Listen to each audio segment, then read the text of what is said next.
Adlaw mga ka-farmer, so karon nga adlaw magkandak ta og side grafting. So ang pinaka-common nga mga pangutana unsa nga mga gamit ang atong iandam pag magbuhat ta sa side grafting. So unang-una, grafting knife, no? So dapat hait atong grafting knife. Ikaduha, sayon or bud stick nga ato ang i-attach or ato ang ibutang sa ato ang mga mother cacao plant, no?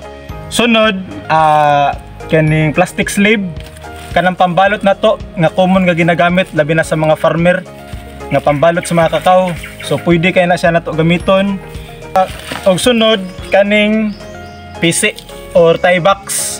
So disclaimer lang, pwede ra jud kayo mo gamit o grafting tape, no, pero kung sa farmer label mas nindot jud kay ato aramang purpose diri is katuramang makita nato or naa sa tong available sa tuang mga area.